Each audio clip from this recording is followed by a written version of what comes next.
What's good, ladies and gentlemen? This is Muscle, and this is another Two Line Music Hut's Entertainment Report podcast. And tonight we have an extremely special guest in the building. We're talking about this man here is an author. He's a lecturer. He's an MC. Listen, he's a writer. This man here, I've seen him do lectures on VHS for hours upon ends. Listen, he's a critical thinker. You know who we have in the building tonight? We have the Black Dot in the building tonight. What's going on, big boss?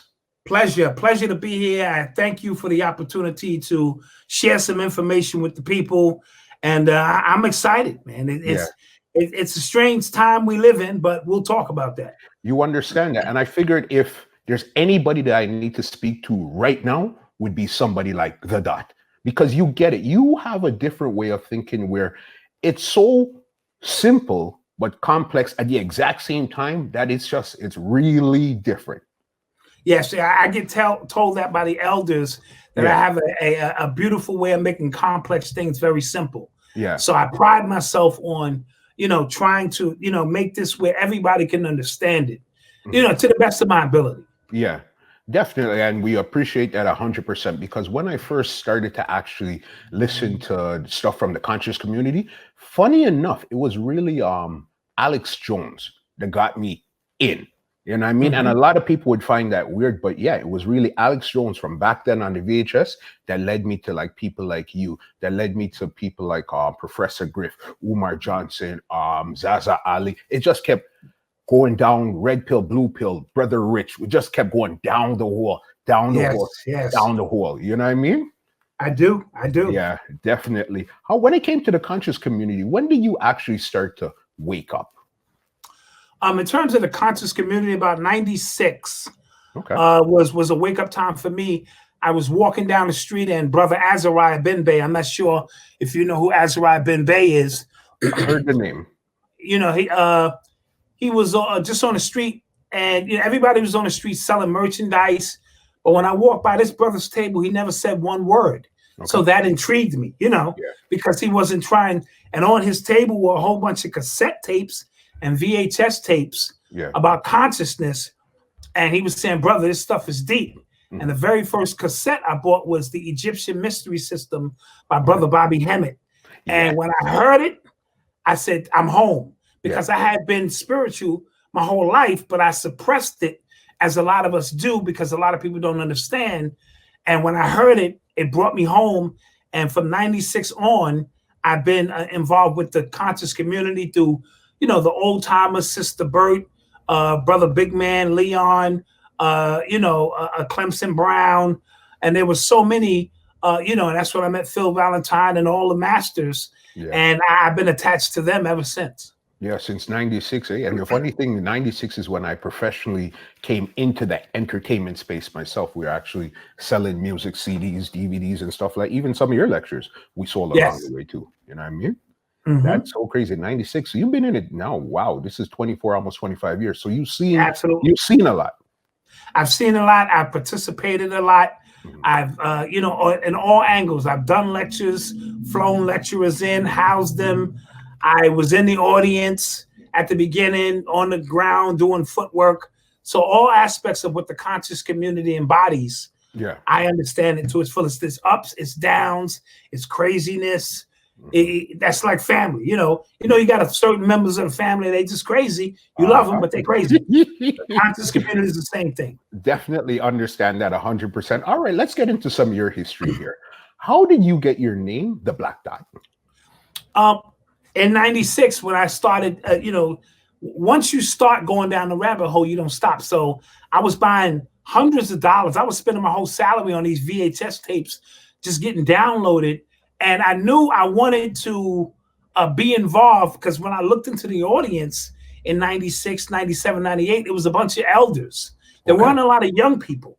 And here I am, this young guy who's hip hop all throughout, in my DNA. So I wanted to find a way where I could bridge the gap with what the elders were teaching, but make it palatable and understandable so my generation can understand what this is about. So, in hip hop, you choose a name. So just like I was KD and Darkman and all that in hip hop, I said, I'm going to hip hop hip-hopinize, if there is such a word. It is now. The conscious community. Yeah. So I started studying Richard King. Okay. And Dr. Richard King, his whole premise was on the black dot and how the black dot is the gateway to our higher selves. And when he said it, I said, that's the name I'm going to choose. So I became the black dot.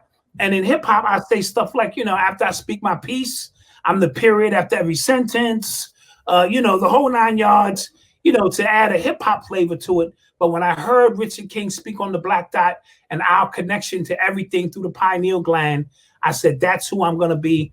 And that's the persona I took on to give a hip hop essence to consciousness. Mm-hmm. Because I know hip hop is definitely your bloodline. You're a baby of hip hop. You know what I mean? You say a lot of what people are listening to now is shit hop, but you're originally from hip hop. All right. Yes. How did hip hop influence your life in the first place? Growing up in the Bronx, 3 or 4 blocks away from Cedar Park, which is the famous park that Kool Herc is given credit for starting hip hop. Okay. And looking up to the older guys on the block, because I didn't have a father around at the time, so you kind of levitate and want to do what the older guys are doing. So they were sitting around listening to these tapes, the Cold Crush Brothers, Fantastic Five, Treacherous 3, and Chief Rocker, Busy Bee, and all of this. So I took a liking to it. And then when I turned 10 years old, I made my personal trek to Cedar Park. And this was in 77, 78, really around 77. But the summer of 78 is when I really made that first trek to Cedar Park. My mother said, don't leave the block. I was 10 years old, but I had to do it. And from that point on, I had to. And from that point on, what I was witnessing was something I had never seen before. Of course, from the taking the electricity from the light poles to these 2 turntables and this rope and this music that was playing that was mesmerizing this young generation.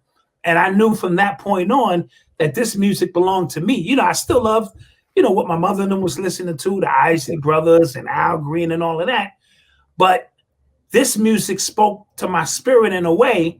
And then I always tell people the first doers, which was, Kool Herc and Bam and Flash, were very important, of course, but the first receivers were just as important.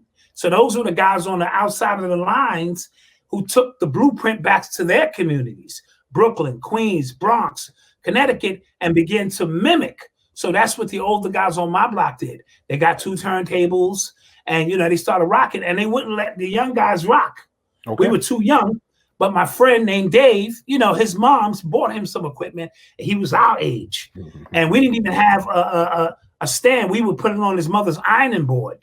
Wow. That's how, and we had 1 crate of records, and that's how we were introduced, and we were able to do our own thing. So that became my true love for the hip hop. And then I participated, putting out my own, records and stuff like that. But it wasn't until I got to the conscious community that I revisited hip hop and understood the spiritual significance of what was happening. So it was my revisit with the different mindset to go, wait a minute, this was deep. And that's when I wrote Hip Hop Decoded. All right. So something you brought up, what is the spiritual significance of hip hop? That it's everything is everything, in a sense that the drum is important to us spiritually, as African people. And when they took the drum away, we found a new way to replicate a drum. This is genius, with the 2 turntables and suspending a break beat for 6 seconds and having timing and precision to do it. And we understood that art itself was, a picture's worth 1,000 words, and our ability to paint pictures was taken away out of the art classes. So we began to manifest this art in street form, but it was still art nonetheless.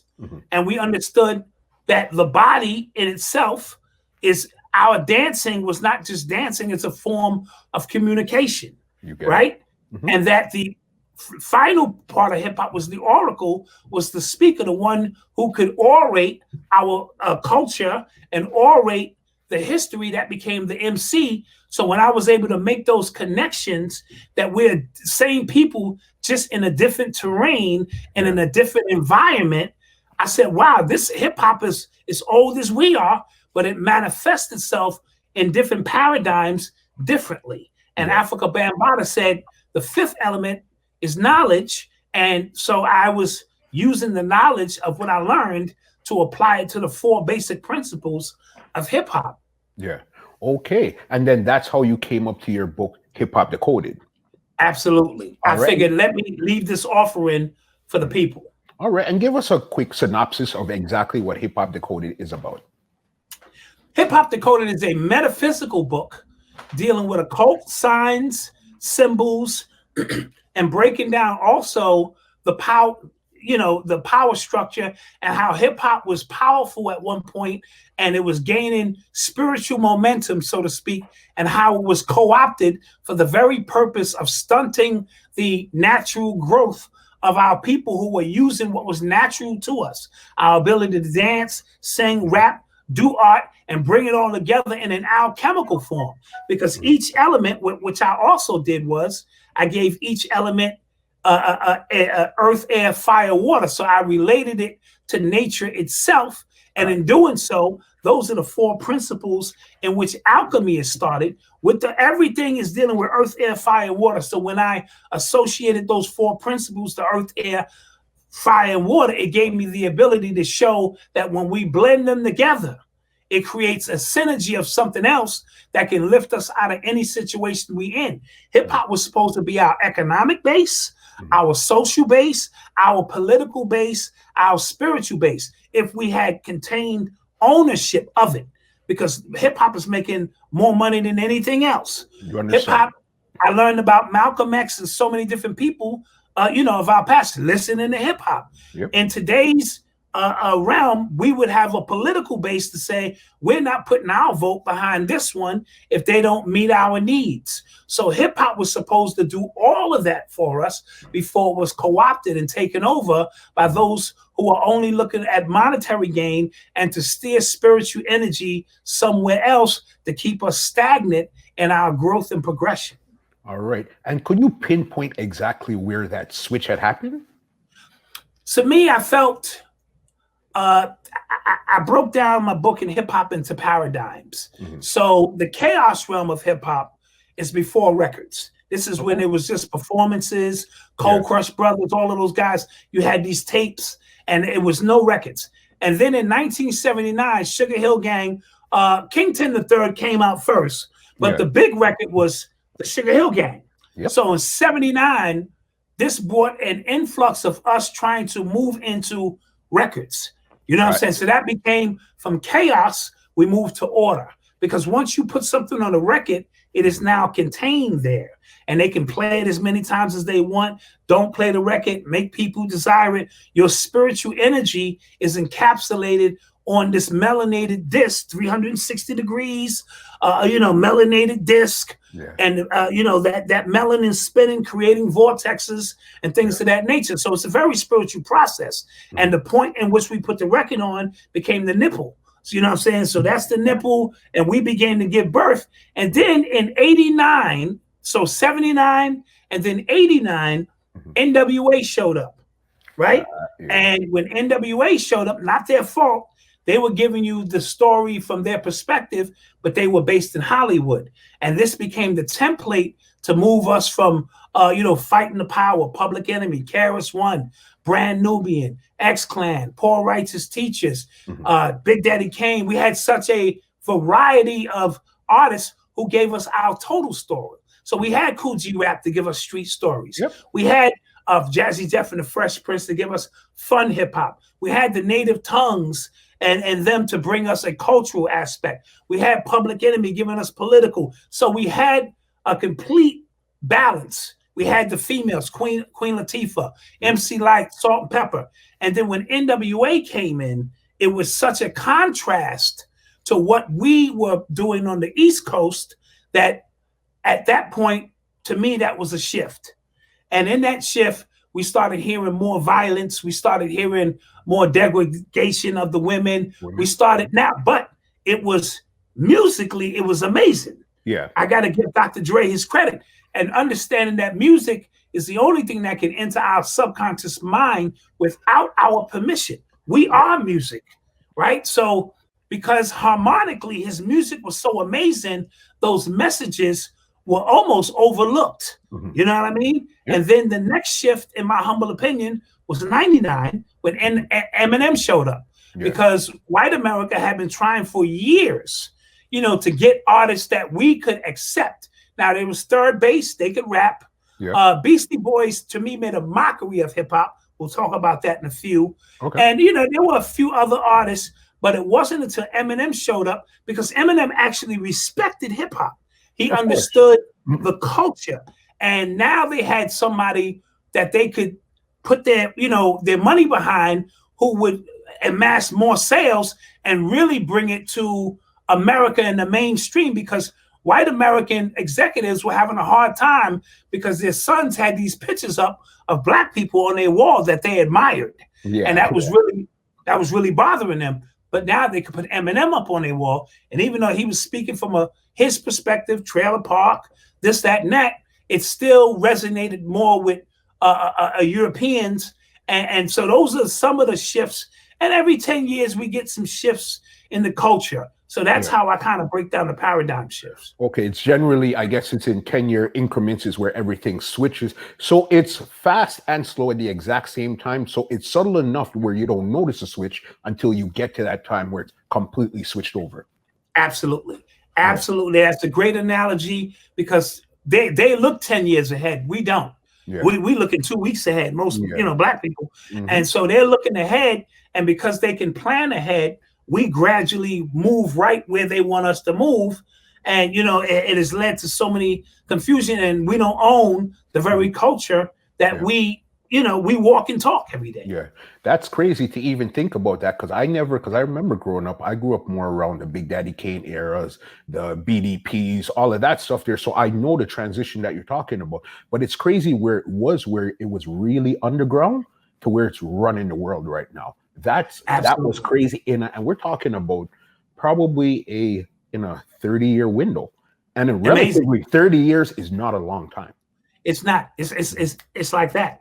And also, hip hop is the universal language now, meaning wherever I go in the world, if I speak hip hop, I'm accepted amongst the people. And it is the only genre of music that encapsulates all of the music that came before it. You can make an opera out of hip hop. You can make jazz. You can do all of these. So it's the crystallized, you know, stone that sits on top of the pyramid, in my humble opinion. So all of the other art forms came before them. They can't use other art forms the way hip hop can. Hip hop can take an opera and chop it up and throw some hard tracks. And if it's hot, it's hot. So it is, you know, the super music in a sense. And if you speak the language of hip hop, not necessarily English, because hip hop is not a verbal language per se. It's a swag, it's a walk, it's a talk, it's a feeling. Energy. And I can go to Iraq, and if they do hip hop and they see I'm hip hop, I'm almost treated damn near like a dignitary. You know what I mean? So that's very interesting. So they knew that this energy was coming, so they had to get in front of it. The ones who are trying to control it and make sure that it never really reaches its full potential. And do you feel like they've basically weaponized hip hop right now? Absolutely. Because if you take away our ability to use the spoken word in its proper context, the geometry of words, you know, cracking different codes, and you funnel us into talking about negative stuff. Women ain't this, crime, drugs. If you funnel creativity, then it's not really creativity. You're replicating what somebody else has already created a template for. Creativity has to be able to express itself however it feels. And in doing so, we continue to open up new paradigms and set a template for the generation to come behind us to take it to new heights. But because they're controlling it, they are the gatekeepers. They control and funnel it. They can say, nope, we only signing this. We only signing that. So then you'll have a genius, young man or young woman, who really wants to do this, but they got to do this so they can make a little money and get on. And they're stunting and stagnating their spiritual growth in doing so. That's right. But with the advent of the internet now, where it's more DTC, direct to consumer, opposed to where you have to go through all the channels of the record labels, are there still gatekeepers in the industry, or you figure it's a more, if you could skip over that and go straight to the consumers? Well, see, that's the illusion. We get the illusion that you can just go to the internet and be independent, but they got there 2 steps ahead of us. Yeah. So all the Spotify's and all the companies, all that they do is go one paradigm ahead of us. And when we get there, we think we are arriving at a new place, and it's a place they already laid the foundation for. Now, that is not to say that there are not independent artists who can use the internet, but this generation is not after fortune, they're after fame. That's 2 different things. Yeah. If you after fortune, or not even fortune, if you love hip hop, because this is what I tell young people who I consult when they tell me they want to get into hip hop. If you love hip hop, you do it for free. And if you wouldn't do it for free, then you don't love hip hop. You love the attributes and the money that hip hop can bring you. That's a total different ball game. I love hip hop, so I would do hip hop for free. Now, in doing that, if people want to bring you, you know what I'm saying, and to a show, and you get to express that, those are the residual benefits. You know what I'm saying? So there are plenty avenues for young artists today. If they say, I want to make $100,000 a year, which is a decent amount of money, you can pay your bills and do what you love. There's plenty of artists who can do that and who do that. They just don't get mainstream recognition. Then there are artists who go, I want to be on the radio. I want to be on the TV. I want to be in Hollywood. That's a different protocol. The big companies grab these young, not necessarily ignorant, but young individuals who don't know much, who have the skill set, and they craft them into doing what they want them to do. And they throw some money at them. They throw a few cars at them and this and that. And as a result of that, a lot of artists are bypassing what true independence is because they want fame. Yeah, you know what I'm saying? If you want fortune or be able to do what you want to do and answer to nobody and, you know, perform your art, there are avenues for that. Yeah, 100% agree, because even somebody like one of the most famous underground artists you have is somebody like Tech Nine, where he has everything together without ever going to a major. He is one of the templates that I talk about, and I refer when I speak to young people. Look at Tech Nine. Yeah. He does it all. He built it from the ground up. He handles his merchandise, everything, but mainstream don't know who he is. If you are MC and in the art form, you do. You know what I mean? And so, and this generation is the microwave generation. So they want everything fast and right now. So they don't understand that you got to put that work in, build your name, build your following. You might have to put out 10 mixtapes before one catches on. And then what happens, the other 9 become retro. Because now people are saying, wait, let's see what else this person has. So that's a part of the art form. But these guys want instant, you know, they want to sit, make a song, and be on the radio. Yeah, that's what I tell people, even when building a platform, because we're building our platform on YouTube, Spotify, and stuff like that. And I say, listen, we're up to episode, I think, 80 right now. I said, yeah, we're doing good. But I said, as soon as you tilt, what's going to happen is people are going to go back into your catalog. So don't worry. Absolutely. Let's continue to build the catalog. And that's what me and my son do all the time. Let's stay forward, keep building the catalog, and our time will come, because that's our body of work. And people will start going back and appreciating. And he's young, but I be telling him too, listen, take it easy. Yeah. We're going to get there. You know what I'm saying? If you want to go fast, follow the young people. Yeah. If you want to get there, the elder is the one who know the road. You know that saying. It's an African saying that says, if you want to get there fast, follow them young people. Yeah. But it's the elder who knows the road and knows the path. Yeah. So relax. We're going to get there. Yeah, just build and continue to build. All right, let's switch some gears here, because now we're in a crazy COVID-19 pandemic. All right. And I figured if there's anybody on planet Earth I could speak to and is going to give us the straight goods, but very normal, it'll be Brother Black Dot right here. All right. So are you located in New York right now? I'm in New York City. I'm in the midst of it. Yes. All right. So tell us, from your point of view, what's going on in New York right now? When you go out your door, what do you see? Actually, when I go out my door, it's very quiet because people are staying indoors, but there are people moving about their lives. So there's multiple levels to this. There are those who believe everything they read on the news or watch on the news, and they're following it to the T. And then there are those who saying, wait a minute here. I need fresh air. I need to live my life. Is this hype? So then there is that faction of people. And then those who are in the middle. You know me, if you watch my show, I always tell people, real people can die in a fake movie. And people go, well, what do you mean by that? Just because you know what time it is does not mean you can't. You still have to move stealthily in how you move and operate, because they still can knock you off for the greater good of the propaganda that they're trying to reach and the agenda that they have laid out. And while everybody's looking left, you know me, I'm peeking to the right, like, wait a minute here. All of this ain't making sense, and it ain't all adding up. But I will say this before we delve in even deeper.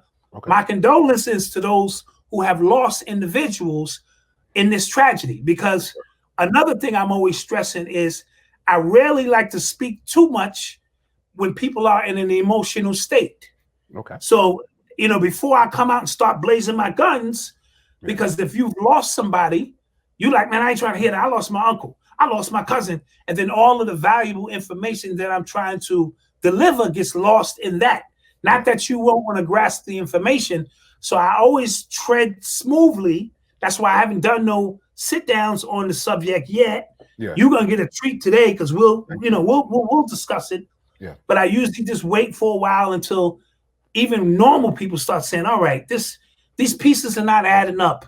Something is, not adding up here. So I've been on this planet almost 52 years. I've never seen anything like this before.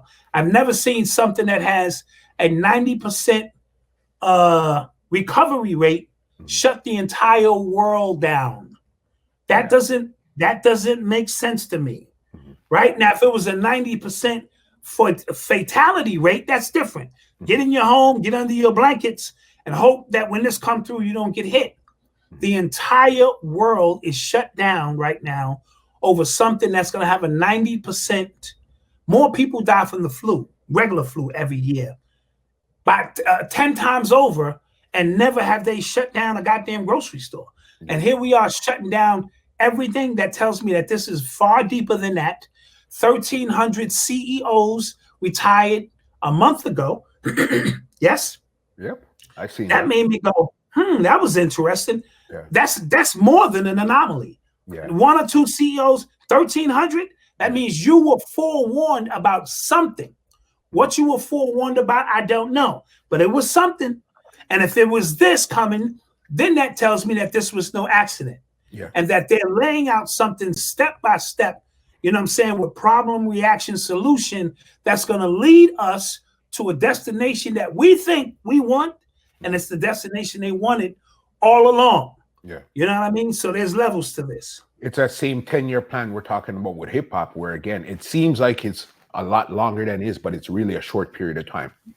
Right. Okay, so then this is where I just want to listen 100%. Dot, what's your whole thoughts on the situation now? What's really happening out here right now? All right. There is no COVID-19. That's a cover. That's level one. And what I mean by that is the masses are asses. So we understand that. So they always give the masses something to secrete fear and secrete anxiety, because that's an energy source. So and to justify or quantify it, people are dying. We also know that this 5G radiation is somehow connected. I know people don't want to hear it, but it is what it is. I've been doing the research muscle. I've been doing this, the insight on it. And the symptoms are very much the same. When you go into these hospitals, stay out of these hospitals. When you go into these hospitals, this test that they're giving, I wrote the name down of the test. It's not even designed to test for these diseases. It's designed to test for lung cancer and other stuff, but it's a wide range. They have so much in play in the positive results. So you test positive for lung cancer, they're now calling this COVID-19. You have pneumonia, they're calling this COVID-19. You got the flu, they're calling this COVID-19. So they're inflating these numbers and instilling in your mind, your subconscious, and subconscious, superconscious minds, something of a virus which is not alive, right? You learn this in third grade. Virus is not alive. The only way the virus can affect you, it has to be injected into you somehow, some way. So they know the masses of people are not going to study that. They're going to be operating on fear. You know what I mean? So the fear creates delusion. And in this delusion, there are multiple levels to what's going on. I feel, this is me. Okay. If we come out of this and we have a new money system, if 5G is everywhere like they say it's going to be, and if you have to get a vaccination shot, then that's what they wanted all along. But how do you take 1 million people, billion people, 7 billion people, how many, and raise them all up at one time to enter into a new paradigm? Now, what are you talking about, Black Dot? 5G is so critical to the next paradigm because everything, the internet of everything, these driverless cars, this ability to use augmented reality, all of this stuff is coming. And it's the next paradigm. You have to be able to take even the lowest vibration of people and bring them up and prepare them. They have done 0 studies on the radiation of 5G technology. I saw the FCC hearings. They asked them, the senator, have you spent any money on this? They said no. Obviously they did, but they didn't want you to get the results. Now, a bunch of independent scientists have already said, 250 of them, more than that, this stuff is dangerous. Stay away from this because we are electrical beings by nature.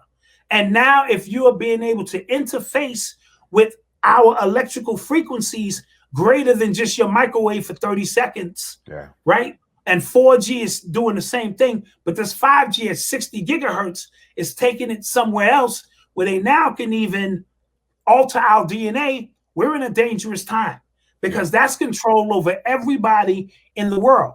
Now, this 5G technology is also, see, we're talking about antennas being placed on the earth. They got over 100,000 satellites orbiting the earth to connect with everything on the earth. Our ability as spiritual people to connect to everything in the cosmos is now there's an interference. Imagine trying to make a phone call and there's so much interference that our connection to the Most High is now being clouded. So now we can't even call for help.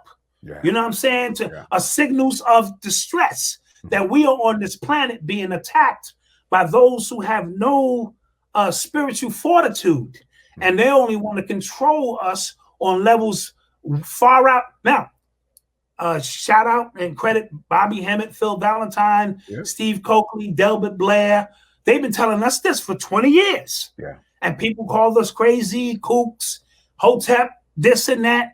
And we are now in the eye of the storm because what comes after this, and now everybody is not going to make it. But that's no different than in any war. If there's a drug war, bodies are going to fall. Have to. Right? They have to.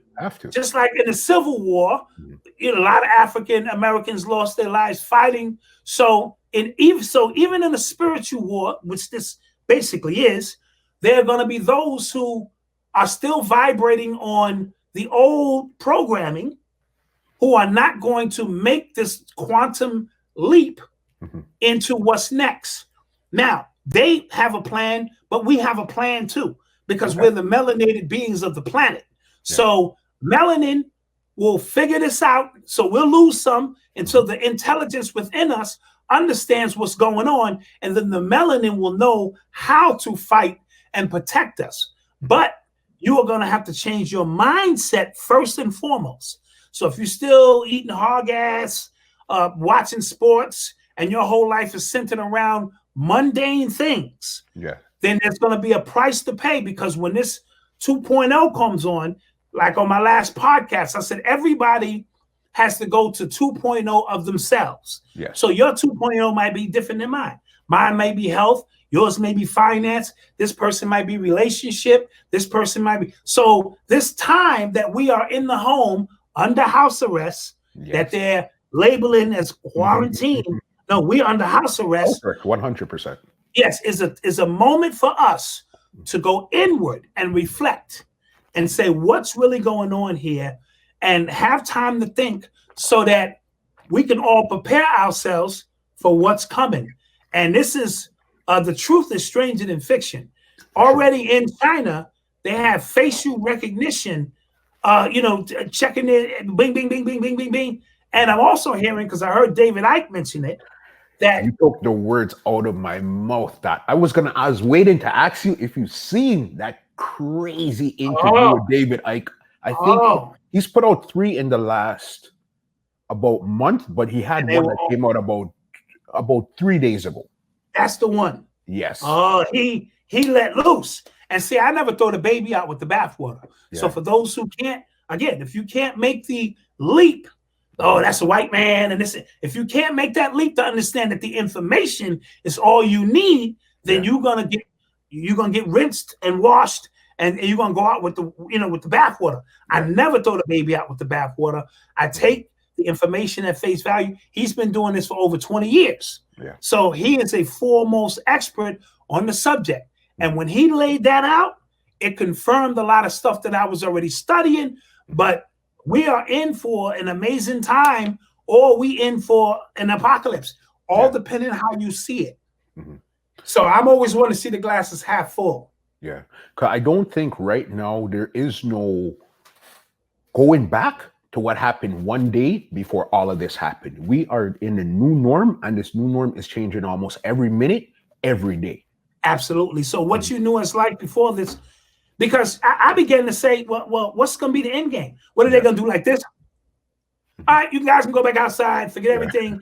That's not going to happen. Yeah. There's going to be something that we're going to have to deal with on the other side of this, you know what I'm saying, whether we like it or not. And that's where the great separation will come again, where, those who make it will be the ones who will be challenged with fighting the next level of our fight. And those who go to the ancestor realm are still going to have to fight, because we're going to call on you too. You know what I mean? We are in the war for our freedoms, justice, and equality on planet Earth. They cutting down the trees. You see what they did to the rainforest? They killing all the animals. They diluting the water, the food, the air, the music, the sex. Everything on this planet is polluted, if we want to be honest. You know what I mean? So to be able to resonate on a higher frequency in all of this mud and gook is becoming harder and harder every day. But those of us who are the light beings, we have to do it. For sure. How long do you think we're going to be on house arrest for? And what do you think is the real end game? Again, I believe the end game is going to have to do with 3 major things, and that's digital currency. Okay. I thought this Bitcoin thing was something that was interesting. You know what I mean? I didn't know all of the logistics, but I knew it wasn't dealing with the dollar, the American dollar, which is everything is pretty much predicated off that. I think the government wanted to figure out a way to co-opt that. So now they're going to come out with their own digital currency. Okay. I believe they're going to try to force everybody to get this vaccination shot, and this vaccination shot with this tattoo on it, which you can't travel from city to city. And I also believe that the 5G technology is going to be everywhere. Why else will we be? That makes no sense why everybody's in their houses unless they're doing something that, you can't see. You're not allowed to see.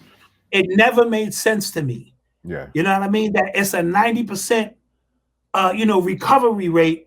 That's better than the flu. You kidding me? That's 10 times 90%. If you told people who had the flu man, listen, so something else is going on. And for them to shut down the economy, you know what I mean, in this country, something is definitely going on. But what I'm noticing is we are in the age of information. And the information works for us, and it can work against us. If you just listen to the mainstream media, blah, blah, blah, you're going to get caught in that whirlwind. But there are opportunities now for us to take full advantage of everything available to us, and you're seeing it. So now this 5G radiation conversation that they was trying to suppress is on the tongues of everyday people. And that's how we begin to fight back, so that Bill Gates and his crew can't move as planned. Yeah. You know what I mean? I've been saying, if you watch the last podcast we did, which was 2 weeks ago, somebody chimed in the chat room and said, I don't believe in the 5G stuff has anything to do with it. And I just haphazardly, Spirit spoke to me and I said, well, how do you know they're not both connected? How do you know that all the chemtrails does not have aluminum particles in it, and the 5G, when they turn it on, connects to those particles? I had no idea what I was talking about. And then I saw Young Pharaoh's video with the ex-CIA agent, and then I saw David Icke's video expressing the same thing, but in more technical terms with the nano, technology. I was just speaking out of spirit. I was saying, how do we know that this ain't connected? So we are all synchronized, those of us who need to be. Now, I hate to say this, we're going to lose a lot of people. For sure. Not the numbers that they're saying, but we're going to lose people who can't mentally make the leap into the next paradigm, who can't spiritually make the leap. They may physically. Now, some of them will physically make the jump, but then they're going to get lost in the sauce because they can't get acclimated to what's coming next. Those of us who are able to get acclimated, we're in for a whole new paradigm that we're going to have to get adjusted to. Now, the star seeds that are coming in, the young ones, have already, they commissioned themselves to come here during this time. And what they're looking for when they get here is instructions. Now, if we just let them run amok, then they'll lose their mission. So I be telling my son Malcolm, who has a seed on the way, you tell that star seed right now, you are here to fight a war. This is a spiritual war, and we're going to guide you every step of the way so that you do not lose focus on why you're here. And we as parents have to do the same thing, because without instruction, these young people will stage war on themselves, and then we're looking at them like they're crazy, but we didn't show them who the enemy was. We didn't teach them who they are. And as a result of that, we're getting the feedback, the reverberation of our negligence to prepare that generation for who they are. You understand? As I said, I knew if there's anybody that could break it completely down, it would be Mr. Black Dot. I knew that 100%. All right. So my question to you is this then: how long do you think we're going to actually be in a state of lockdown or house arrest? And also, why is the African-American community getting hit so hard with this COVID-19? Because I think it was yesterday or today, I seen Dr. Anthony, I can't remember his name. He always comes on TV with Trump. And he was specifically, Fauci, yes. And he was specifically speaking about the Black community.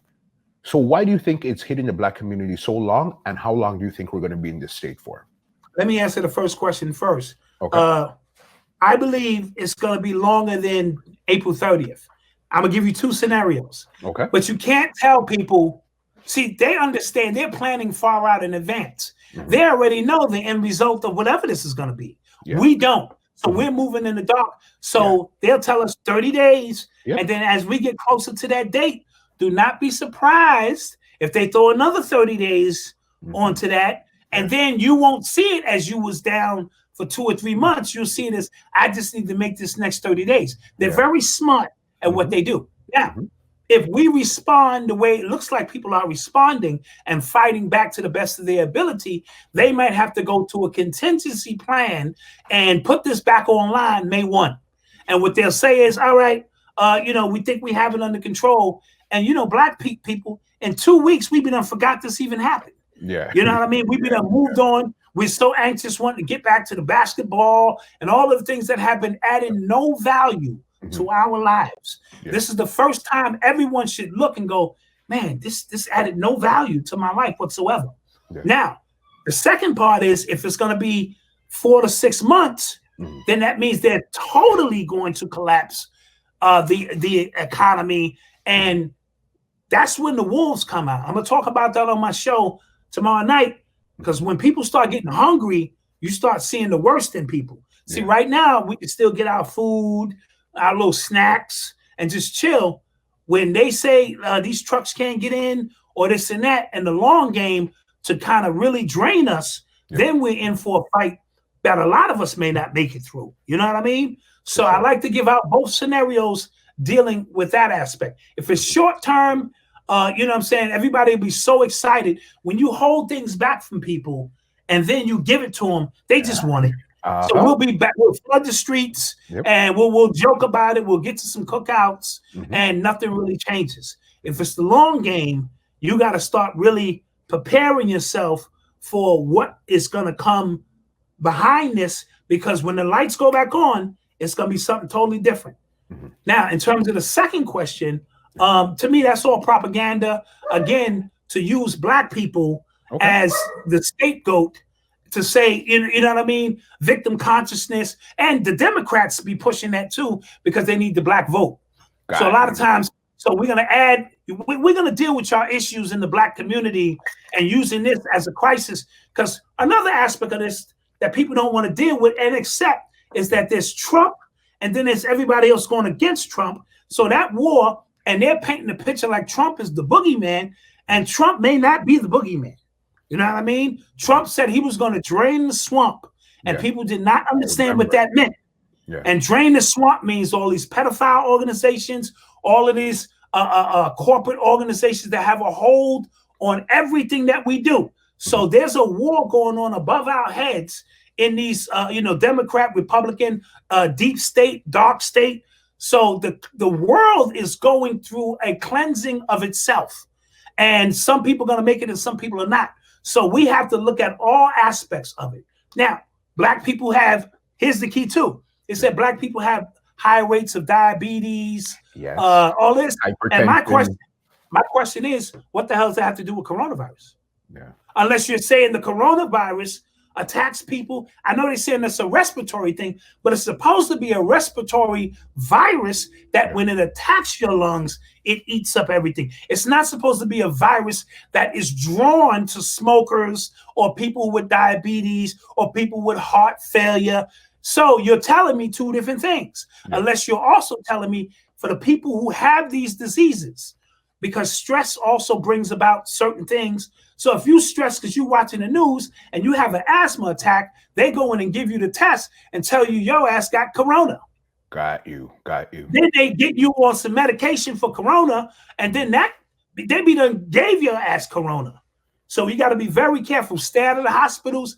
You're going to have to buckle down, and you're going to have to fight this old school with all your herbs. And, you're really going to have to, because if you go in the hospital, because I'm looking at everybody who go to the hospital, most of them are dying. You know what I'm saying? The people who are staying home are the ones who are helping the recovery rate, and they're inflating these numbers. Because if you don't die from a car crash or get shot, they're labeling all corona. You know what I mean? So there's people who I've heard who email me and say, my mother died of a heart attack. And they said it was corona. And I said, no, that's not going to happen. And they said the coroners, the state came down and said, you have to label this COVID-19. So how many people just having asthma attacks? How many people's diabetes is flaring up because of the stress? How many people are having, just heart failure? How many people are just having normal things? Because all of a sudden, all of those numbers went down and all of the COVID numbers going up. So they're inflating these numbers, which is easy to do. And as a result, they're using inception. So they're telling you, look, all these camps, we got to build all this stuff. Oh, it's going to get crazy, hoping that you participate in this. And every time I see somebody with the mask on, I'm not telling you not to wear a mask. I wear one if I have to go out, not for me, for you, so that you feel comfortable, because it's a game. But you look like you are an accessory to the goddamn crime on a spiritual level. So everybody wearing the mask because you wear masks for two things: for sickness or to commit crimes. So this is a spiritual crime being committed against us, and the ignorant are accessories to this crime without them even knowing. So that's the way I look at the symbols symbolically when I see that many people wearing masks. Crazy. You see, again, the way how you break it down is so crazy. I just want to go a bit deeper in this, and then we'll go on to another subject. What are some of the buzzwords that you keep hearing that's coming out of this situation right here? Stop the curve. Stay home. The usual ones, death rate, numbers. And, so a lot of those kind of buzzwords that are getting people like, I haven't watched the news since last Thursday. Okay. You know what I'm saying? I haven't even turned on the TV. You know, I'm on social media. So, but on social media, I get a chance to swipe by, stuff. So, and that's because I'm going through my own cleansing. You know what I mean? So that I can stay optimum, because I don't get bogged down with too much information. Because there is a such thing as information overdose. Of course. You know what I'm saying? Where you just you download so much, you don't know where you are. So it's important that even you take, information in increments so that you can process like food. You ain't just gonna keep eating. You got the time to take a shit. Excuse my French. No, I got you. Time, drop a load and then eat. So it's the same with information. So you got to eat some, you got to digest it, you got to reflect on it, find out what makes sense, because my method never changes. I go straight down the middle first. And if everything lines up, I go, okay, yeah. But when I go there and 1 don't equal 2, I go, okay. Now you asking that to get into my superpower and start pulling out this shoulder, pulling out that shoulder, and putting that gumbo together and making more sense out of it than you would like. You know what I mean? For us to have. Definitely. And even the young people now, a lot of the young people, they're saying the young people aren't really listening and following the social distancing, which now they're calling physical distancing. Why do you think the young people are not listening? And why do you think it changed from social to physical distancing? That's a great question. Bowser. That's my dog. He acting crazy.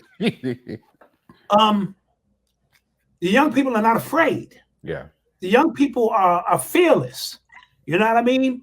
And the young people, even in their them not even understanding all the faculties of what's going on, their spirit is telling them this is bullshit. That's what it's telling them. So they're moving along as normal. And I told you when I told my 9/11 story, and after the buildings came down and I started studying and I was in a panic and a frenzy, I went into my hood and the fellas was out there having a cookout. And they was like, yeah, Doc, we heard. Like nothing happened. And it made me look around and say, maybe they know something I don't. So I blended in with my community. So sometimes in the young people's so-called ignorance, they're still fearless and brilliant enough to know that this is crazy. This is nonsense. You know what I mean? So that's what I feel in terms of a lot of the young people are doing. They're being rebellious as young people are. You know what I'm saying? But they know something. They just don't know how to articulate what it is that they know. We're the ones imparting fear on them. Get in this house. You can't go out. You got to wear this mask. It's Corona this, Corona that. And even my daughter's like, yo, Dad, I just want to go outside. Man. You know what I mean? In terms of the social to physical distancing, I'm not even sure. Because first of all, the word social distancing is a word that may never leave our lexicon from this point on. So you got to understand, once you get people to stop being in crowds, you know what I mean? And this and that, now you can't rally together. There'll be no more riots like in the 60s or whatever the case may be, because everybody's following the mandate of social distancing, which you're now telling me is physical distancing. I had never heard that. So I can't really address to those extremes what that means. But the social distancing is a part of future programming. Staying in the house is a part of future programming. So we got to be careful on how they introducing this. And soon the young people, because when the weather break, young people are not staying in the house. And black people ain't, period. We're going out. So whatever's going on with the corona, it is what it is. So they have a small window to complete whatever it is they're completing, because as soon as May turn and it gets about 75 degrees out and the young mommies want to wear them little sundresses and so forth and so on, it is my duty to go out and experience this. That is my duty. So that's what we're up against. And, I hope that helps people understand, to a small degree what they're up against. And I got to preface that by saying, if you lost someone, my condolences to, those who have lost people, but we still have to move on. And we can't let this become so emotional that logical sense doesn't kick in and we really get swept away. And by the time we do open our eyes, you need a mandatory vaccine shot. There's digital money now. So if you want that money Trump giving you, it's going to be on a digital disc. And everywhere you look up, there are antennas that are now controlling and monitoring your every move, antennas that they can zoom in on you and hit you with an extra pulse and knock you off your feet or tamper with your DNA or turn you into a Manchurian candidate or whatever it is they want to do. Yeah, no, it's wild out here. It's really like we thought in the future we'd have flying cars and stuff like, but we didn't get the flying cars, but everything else we got. Everything else we got. Yeah. And that could be coming next. And that will probably have to run off. First of all, 5G is nothing. Yeah. They're up to 7, 8, 9G, but they're not going to tell you that because they have to keep the consciousness. You control consciousness by perception. So if we think 5G is the future, but yet they're on 8 and 9 G, then that keeps our ability to process that suppressed. But the cars, probably the ones that are going to be able to fly, they have to be running on higher frequencies than what they're using now. So they're incrementally moving this along so that we can get flying cars. Yeah, no, it's so crazy. All right, you see your breakdown for the whole corona pandemic, COVID-19 was epic and right on point, just like I knew you would do it. I knew you would break it down in a way that is consumable for everybody listening, and that's exactly what you did. And thank you so very much. Much appreciated. No problem. All right, let's get on to this woke situation. Because if you go around now and you scroll through social media, you talk to people, everybody's now woke. Do you think people are starting to really wake up, or they're just using this word woke as a very loose term? Both. I believe there's a natural progression of people who, because we're in the age of information. And like Chuck D said, don't be dumb with a smartphone. Meaning in your fingertips now is the ability to answer so many questions of things that you want to know. I grew up in there. We had to go through the dictionary, look up words, thesauruses, old school stuff. Of course. You have this at your fingertips. Take full advantage. So information is moving a lot faster. So in the social media world, you can create your avatar, and in your avatar, you can choose to pass information. You can choose to shake your ass. Yeah. There's so many different levels to it. But even those who were on the fence about awakening, they have the information at their fingertips now to answer the questions if they really want answers. So if you're religious and you want to know how deep your religion goes, the answers are there for you. Most people don't want to delve that deep because change, knowledge forces you to make change in your life. Yeah. And a lot of people are comfortable living their lives. But remember, this new generation has been born on the digital timeline. They have a different mindset. So their ability to process information is far greater than ours. And their ability to disseminate information in the ways that they, accustomed to are greater.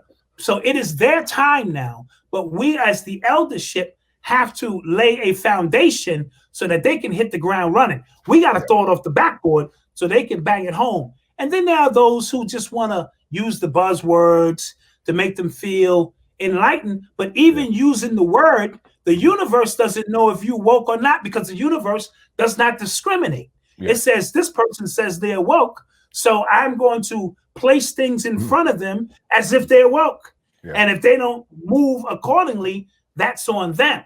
So that's the beautiful thing about the universe. When you tell it what you are, it just acquiesces to that, based on how strong that thought is and how much you can hold a single thought to get to the point, that you try to achieve. Yeah, that definitely makes sense here, especially now. I know you speak about there's different levels of woke. There's diet woke. And what's the other two wokes you speak about? Oh, woke. Yeah. And Malcolm says he is woke, but he take naps. Yeah. And I like that. Okay. All right. So there's woke. Yeah. Diet woke, which is in the middle. And then there's woke zero. That's just the people who just don't have a clue. That's just who they are. And we have to accept that, because when you look at it spiritually, you understand everybody awakens at a different time. You may have been the first one in your family to really get that awakened feeling, and then you would look that strange and odd. So I used to be frustrated, like, why are people not getting this? And then I had to realize you can't look at it physically. You got to look at it from a spiritual level. Like when their alarm clock goes off, they wake up. Just like, my daughter sleeps. She's a heavy sleeper. Yeah. I can almost hit her in the head with a bat and she won't wake up. Yeah. I be buying all these. I bought her an alarm clock that vibrates her bed. Yeah. That's how bad it is. It's got a string to it. but she's a heavy sleeper. You know what I mean? In the physical sense. So imagine that being a spiritual sleep person, and you can shake them all you want. They're not going to wake up until they want to wake up. So we have to understand, and even those of us who consider ourselves woke, there are beings amongst us who laugh at us. Oh, Black Dot, them in kindergarten. So remember, it's all a reference point. That's why I never underestimate somebody's ability of what they know and what they can teach. I'm always listening and learning, because you'd be surprised. You run up on some people you don't think know, and they know. And they know more than you know, and you have to humble yourself and learn. Yeah. So, you know, these are the buzzwords, Hotep, this, that, you know. So, you know, that's the phase we're going through. But I believe out of it, more and more people will become aware of what's going on. I hope so. Yeah, that makes sense, because even when it comes to the conscious community, do you think the conscious community has changed from you entered it, or do you even believe there is still a such thing as a conscious community? Not the way it was. And what I mean by that is, remember, I'm talking VHS era. Yeah. So you had to actually go to these lectures 6, 7, 8, 9 hours at a time to get a download. And the tape was just a reference for more studying. And you would bring people of like mind around, pop the tape in, and y'all would get notes and so forth and so on. When this thing went on the internet, and I felt special back then, because we knew who Bobby and Phil and C. Freeman L. and Francis Quinn, we knew who they were, and they were for us. But when we got into this YouTube era and people start putting up different clips, if you're not ready for this kind of information, your only natural response is to ridicule it. So we went through a whole period, 5 or 6 years, of people just ridiculing the conscious community. And then there were those who became conscious personalities. See, that's the difference. The conscious community was to me, a spot where you come to get deprogrammed. If you was in religion, or now once you got deprogrammed, you don't stay there, because then it becomes stagnant and it becomes like a church or anything else. You move on and you go live your life, and you start teaching what you know to those who do not know. It became a little stagnant because we allowed in conscious personalities. These personalities from YouTube who became a big name for themselves, and now they wanted to debate, or it's about selling tickets, and it's about, and that, you know, that's a part of the hip hop era. But when something so valuable is now diluted to the mainstream, it loses its potency. And I think the conscious community lost its potency. And the principles of being conscious have always been there, but it's been through so many different phases that if you just on the outside looking in, you go, I don't want to get involved with that. They look crazy over there. But it wasn't always like that. But it's going through a phase, and now it's washing and rinsing out even the conscious personalities. And now we're getting back to those who truly want to teach and truly want to share messages with hopes of just reaching someone like yourself and enlightening. That's it. What's your mission with your platform, Urban X, and even your style of teaching? What is your life's mission? This is my gift. And I've been fortunate enough to know my gift since I was 7 years old.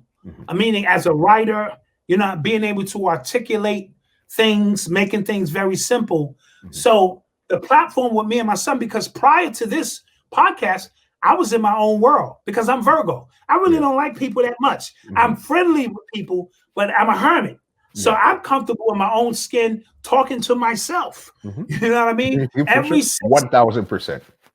Every 6 months, I would pop out and do Rich show or Sarnetta's show if they requested it. But I saw my son, and he wanted to start this platform. So I said, this is a great opportunity for me to use my clout with the people I know to introduce my son, but take all the brunt. So that's why I'm the one off the deep end. I'm the one, he stays focused. So I want you to send all the smoke to me.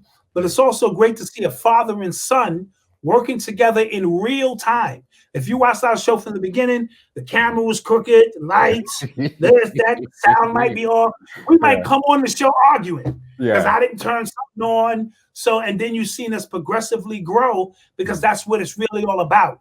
So my life's mission is to share what I know with those who do not know, to be a great representation of my community, of my family, of my race, and to just do my part and never take on more than I can bear. So that's why I'm always telling people, if you can only help one person, just help one person. Stop thinking you got to take on the blunt of the whole African, because that it'll bear you down. Yeah. So start with your family. You know what I'm saying? Make sure that you are the shining light and can be there and be respected. And then this platform, and it just gives me an opportunity to have some fun. I'm actually having so much fun on my son's platform because I get to throw the medicine into the food. You don't know if I'm joking. You don't know if I'm serious. And I love that because it gives me just a chance to have some fun, let some jokes off, because I am who I am. All I do is joke and have fun all day long, because it helps me deal with personal issues. I've been fighting kidney failure for the last 15 years and other things in the personal life, but this helps keep all of that in perspective. And I'm just having a great time watching my son grow. Watching all of my sons and my daughter and them grow to the greatest potential that they can possibly reach. Yeah, definitely. Because whenever I tune into Urban X podcast, it's almost like you could tell. I know your wife, she's the one that controls the boards. You know what I mean? You have Malcolm in the front, and then you have another son that your son and your daughter you always talk about. So it's almost like a conscious vlog where you get to see the whole family and how they interact while giving you some information also. Yes, and I do the second podcast with my son Eli, the one you mentioned. That's called the Wait Podcast. Yeah, and WATE podcast. He has cerebral palsy, but he's brilliant. Yeah. So when I noticed that his ability to break down these sports and all of that, me and him would get into genuine debates. Yeah. So it'd be a vein in his forehead because he's, Dad, you don't get it. So I said, you know what? Let's take it to the podcast. Yeah. So his podcast started before Malcolm's, and I used that to sit down with him, give him a platform to share his ability. And on his show, I'm totally different. I'm just Dad. I don't do no cursing. I don't break down no metaphysics. It's just about what makes him happy. And now his best friend since first grade, who also has cerebral palsy, is his partner. And I'm in the middle just moderating them until this chaos happened. We'll get back when everything lines up. So I dedicate my time to them to give them what I have to offer in hopes that it helps make them better beings. Yeah. Makes a lot of sense. One last question here I have for you before we get into this round called Rapid Facts is, what's your thoughts on AI and where it's going and where it's at right now? I have a colleague by the name of Siddiqui Bakari. Okay. I'm not sure if you've heard of him.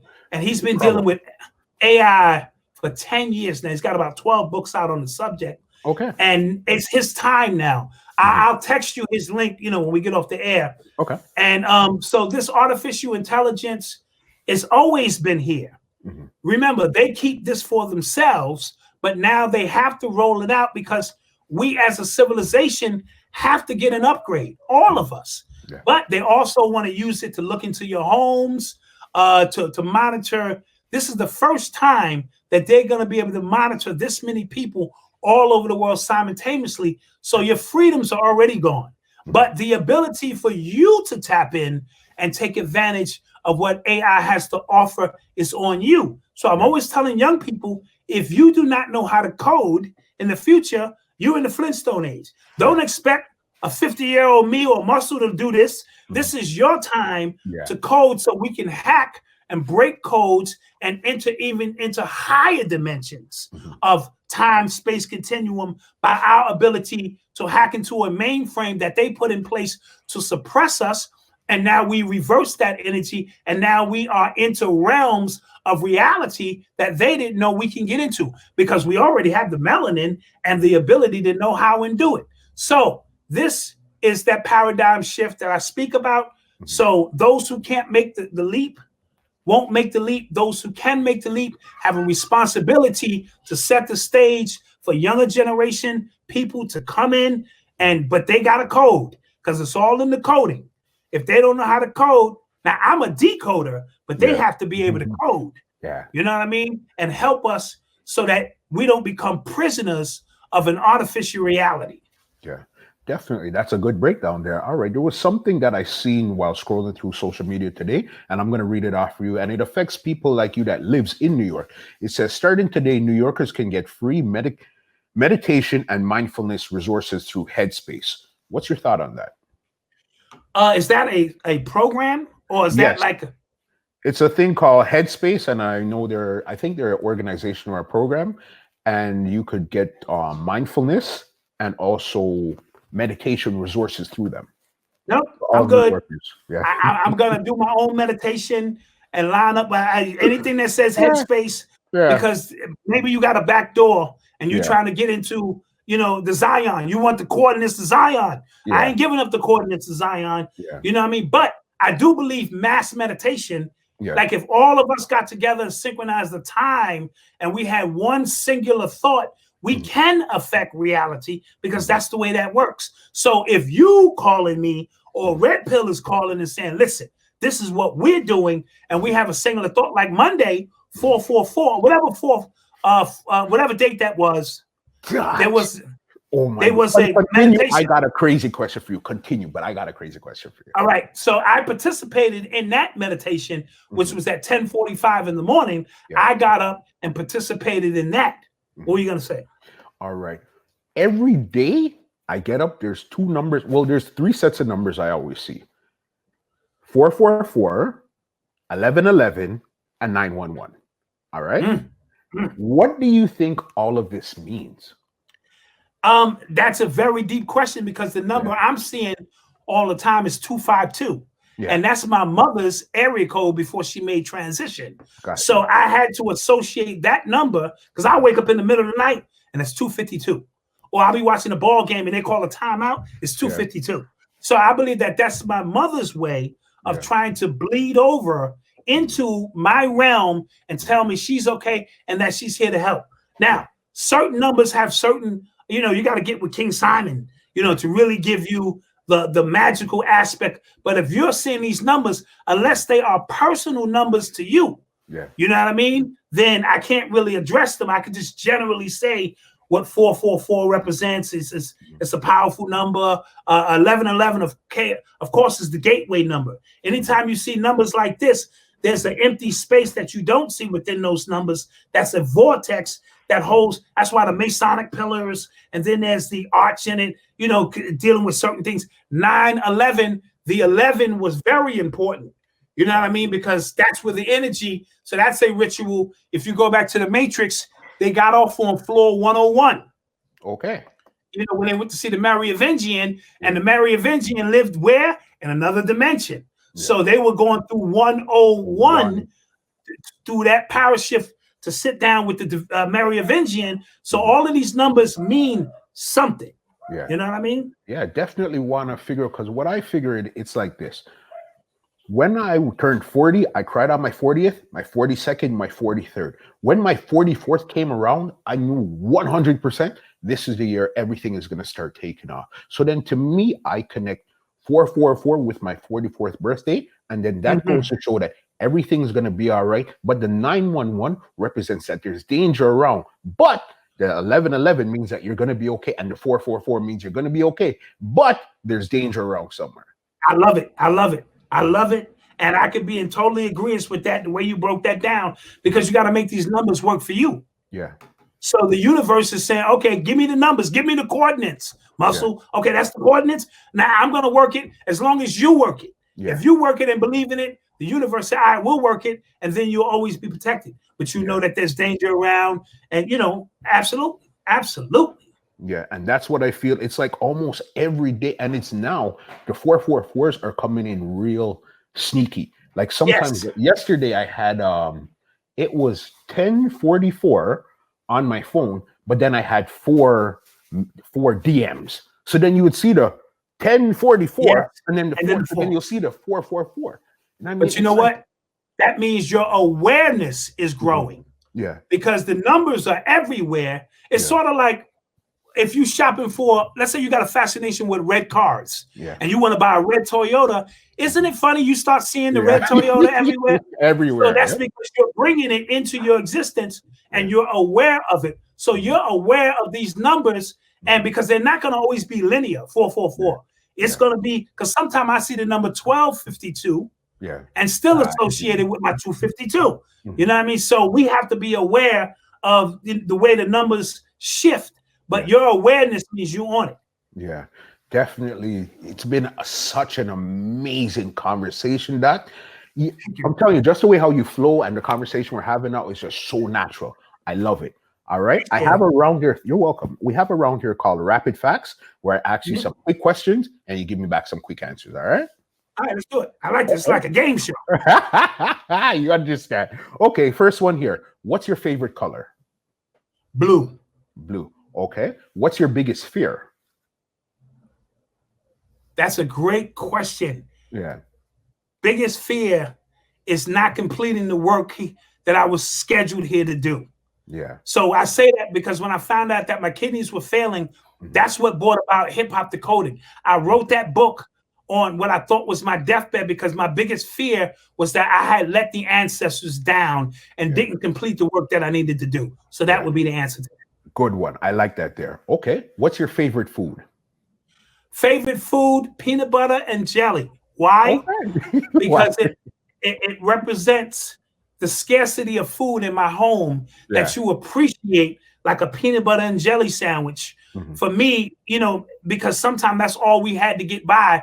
And it helped to humble me and appreciate greater things when they came.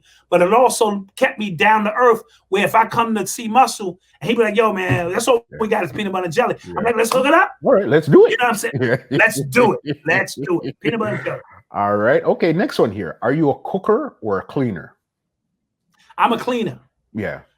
You ain't gonna starve, you know, in terms of me cooking. Yeah. You know, my kids, but they like, Dad, geez. But cleaning I can do. And my wife will still go behind me. Like if I clean the kitchen, she will still secretly go behind me and do it the way she wanted. Then I see her. But I'm a cleaner. I'll get up and clean. Yeah. Okay. All right. What's the last book you read or listened to? The last book I listened to or read was my son's book, which was Urban Excellence. Yep. Right? Malcolm's book. I read that book. And I didn't, when he was writing it, I had nothing to do with it. I had no input, nothing. Of course, my wife designed the cover. You know, we did it and put the finances behind it. But the very first time I sat down and read it was the very first time everybody else read it. And I wanted to do that because I didn't want to input any of my ideas. I wanted it to be his body of work. And I thought it was a great body of work. So Malcolm's book. All right, good there. What is your hobby? My hobby now is reading.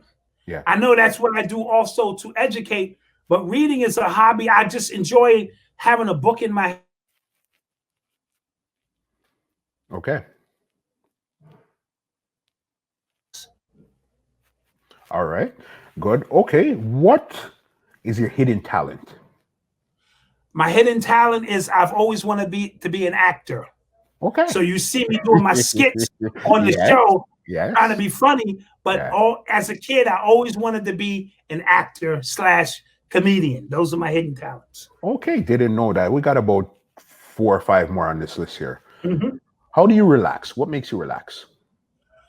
Listening to Al Green and some of the old music. My father's favorite artist was Al Green. So I will use Al Green to summon him into my life when I want to have discussions with him. But listening to those albums of the 70s and 80s, because they don't make music like that no more, that's what I use to really relax. Yes, understandable. Good answer there. Okay. If you could sit down and have dinner with 3 people, dead or alive, who would they be? Probably Elijah Muhammad. I think he's a fascinating individual who would be able to impart some great wisdom on me. Marcus Garvey and Malcolm X. Those are the namesakes of my 3 sons. Marcus, Elijah, and Malcolm. And they were so important to me that's why I named them that. And I'd like to sit down with those individuals to find out what they were going through in their day and time. Yeah, and you know the funny thing with it, now that you say it, I would never have put that together. I would have never connected those dots. Got you. You know what I mean? Wow, that's serious here. Okay, what's your favorite movie? The Matrix. Yeah. Yeah. The Matrix, I mean, I love so many movies. I love the Malcolm X movie, but the Matrix really showed me the possibilities of where we could go once we tap in and understood. Now, the third one got a little corky, but the first two I thought gave up a lot of information, and now they're coming out with a new one. You know what I mean? We'll see where that goes. Okay. Do you prefer water or juice? I prefer juice. Water is better for me. I'll make the disclaimer. But it's something about a cold glass of juice or lemonade that's going to tickle Dot's fancy. Yeah. That's it. That's it. Yep. You get it. All right. Two more left here. Do you prefer something sweet or salty? Sweet. Yeah. Sweet. I'll take sweet. I can deal with salty too, but like pretzels and things of that. But sweet for me. Yes. Okay. You know what? I'm going to throw in two more. Who's your favorite comedian of all times? Richard Pryor. Richard Pryor. Eddie Murphy had the greatest impact on me, but Richard Pryor, because it was forbidden for me to listen to Richard Pryor. Yeah. So while my parents was listening, go in the room, you ain't supposed to be hearing this. So I felt like I was getting something I wasn't supposed to get. And that was just off the records. He was funny. When I got to see him and the way he brings every joke alive with his facial expressions, and it just really took it somewhere else. So definitely Richard Pryor. All right, good answer. Okay, last one here is, what was the best piece of advice you ever got, and who gave it to you? That's a great question. I would have to say my mom's. She used to have this saying, if you like it, I love it. And what it meant for me is, she was trying to say she's not going to judge what it is I do if it works for me. So that's how I deal with people. If you're religious, if you like it, I love it. If you this, you that, because it has no effect on me and my space. So that's the one saying I keep with me all the time. I revert back to my mother, because it's easy to pass judgment on people, but you don't know their upbringing, you don't know their story, you don't know their struggles, you don't know what led them to this and that. So if you like it, I love it, because it has no bearing on my existence. Yeah, great. Very good rapid facts. That was amazing. We learned a lot there. Last question before I get you out of here.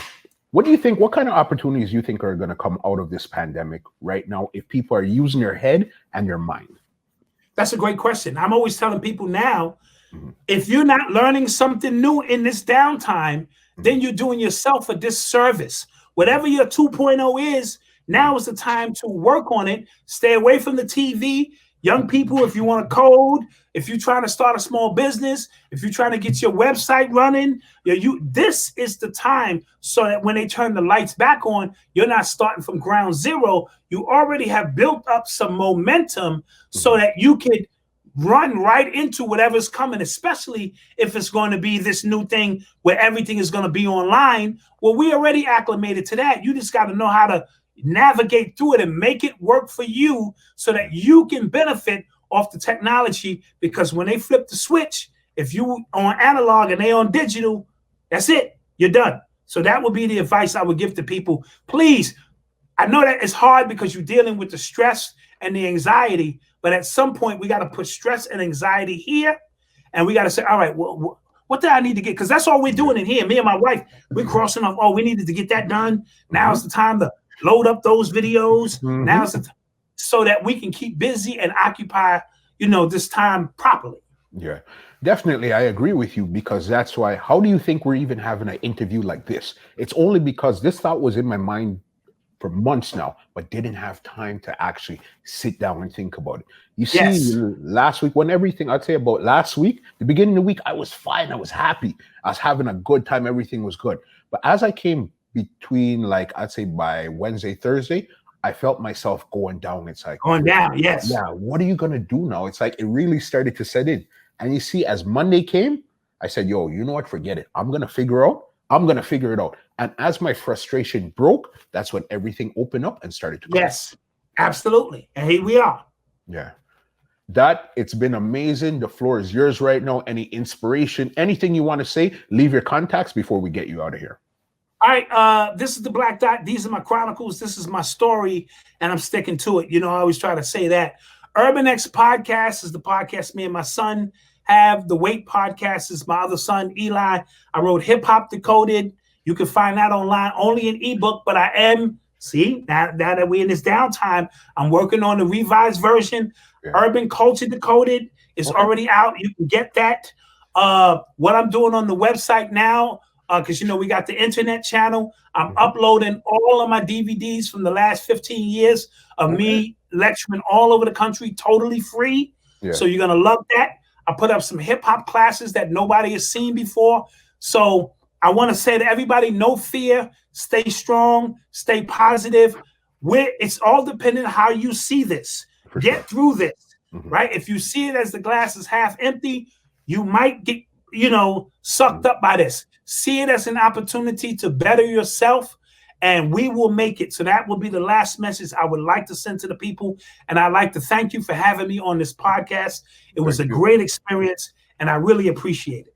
Thank you so very much. I felt like I got my own personal Hulk right here. You know what I mean? Because I look out. I love the podcast, but I also like Hulk because it gives you a lot of straight answers. Like, okay, people ask 5 questions, you'll answer the 5. I love Hulk. So and we're going to get back to that. We're going to get back to that as well. And that gives me an opportunity, like you said, just to answer questions. Yeah. And I like doing that in hopes that it may help somebody. Yeah, the Q&A. Dot, it's been a pleasure. Thank you so very much. Hopefully we could get together sometime in the near future and do this again, because this was amazing. And I want you to send the family, your family, my love and protection, and you guys be well. Same to you, Brother Dot. Well, ladies and gentlemen, this is Muscle, and this has been another Two Line Music Hut's Entertainment Report podcast, and we are out. Peace. This podcast is brought to you by www.twolinesmusichut.com.